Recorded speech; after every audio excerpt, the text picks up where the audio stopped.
Ceci est une rose trémière. Nous nous baladons sur la pointe de Peraridi, où de nombreux photographes sont venus chercher le visage caché dans ce bloc de granit. Nous ne pouvons pas explorer complètement cette presqu'île, car une violente tempête a fait tomber les pins qui s'y trouvent. Mais on peut observer ce drôle de bâtiment qui raconte l'histoire de cet endroit.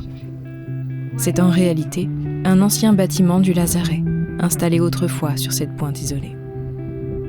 À l'époque, ce lieu servait à mettre en isolement les marins malades, afin de limiter la propagation des épidémies.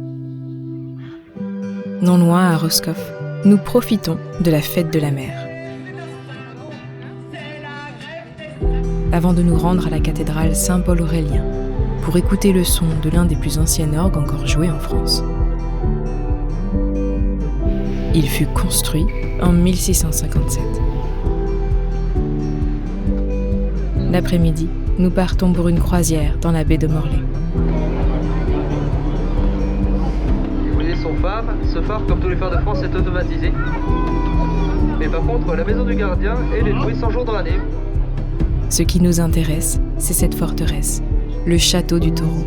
Parce que comme on a du vent un peu dans le travers, mais bon, on y arrive. Il se trouve au large de Carantec et n'est accessible que par bateau.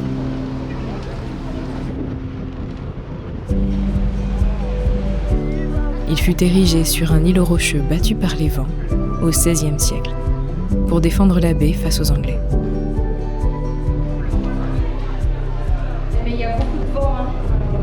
Mais c'est Vauban, le grand architecte militaire du roi Louis XIV, qui transforma le château en un fort maritime. Il fut plus tard reconverti en prison, pour finalement être racheté par un particulier et devenir une résidence d'été.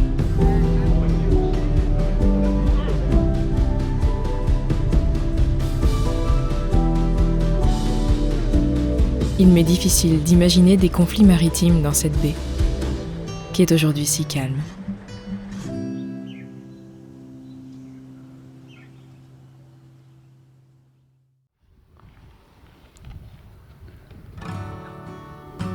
Quand on part en Bretagne, que ce soit en van ou en camping-car, il n'est pas évident de trouver des endroits où le camping sauvage est autorisé.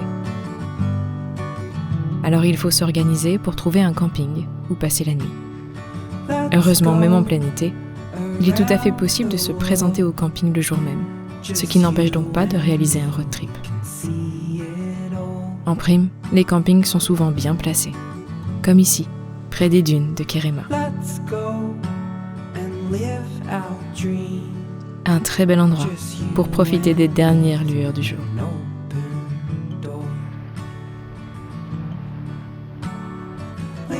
On y a aussi vu un phénomène un peu particulier. Un regroupement de puces de mer qui semble se déplacer de manière synchronisée. Bon là, en plan zoomé, je vous l'accorde. Elles semblent vraiment sauter de façon anarchique. Mais en réalité, elles se déplacent toutes progressivement dans la même direction. Une hypothèse serait de dire que leur comportement permettrait d'éloigner les prédateurs. Mais avec Skippy, cela semble bien peu efficace.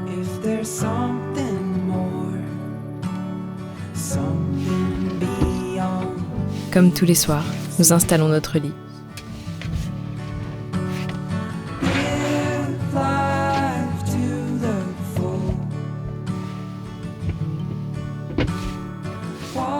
Et finalement, parfois, c'est pas trop mal le camping.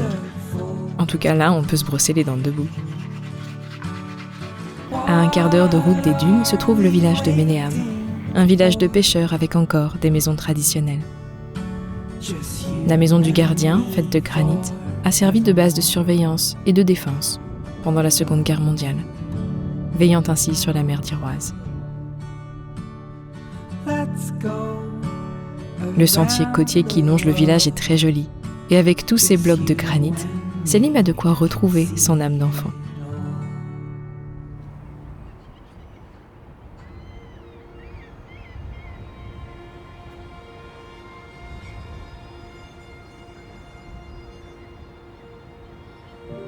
C'est splendide, n'est-ce pas?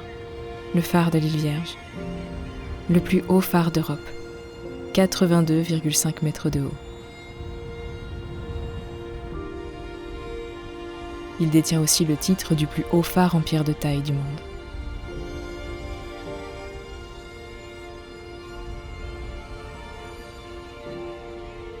Un endroit tout à fait adapté pour une photo de famille.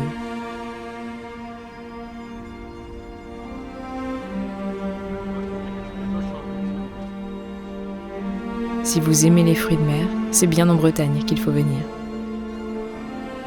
Et j'en connais un qui aime particulièrement ça. On ne s'attend pas vraiment à ce genre de météo en plein été. Mais avouez que ce voile de brume et cette lumière diffuse ont un charme singulier. Tout spécialement lorsqu'on visite les ruines de l'abbaye Saint-Mathieu de Finterre.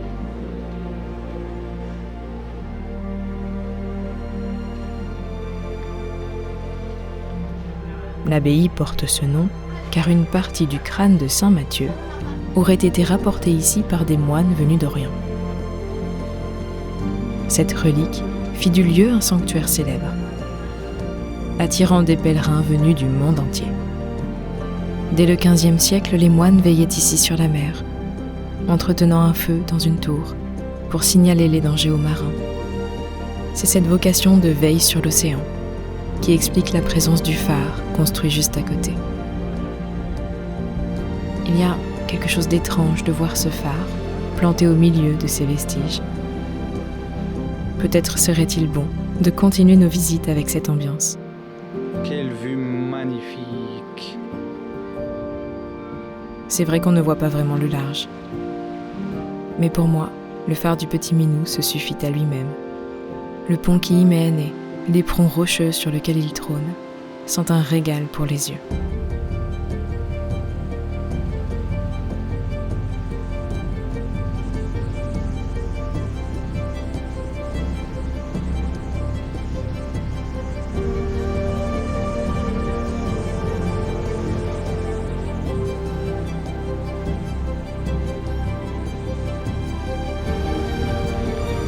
Le père et le chien. Appelle Skippy. Skippy, c'est nous. Alors c'est nous. Quel cadre incroyable! Je peux le dire haut et fort. Cet endroit est devenu un de mes coups de cœur en Bretagne.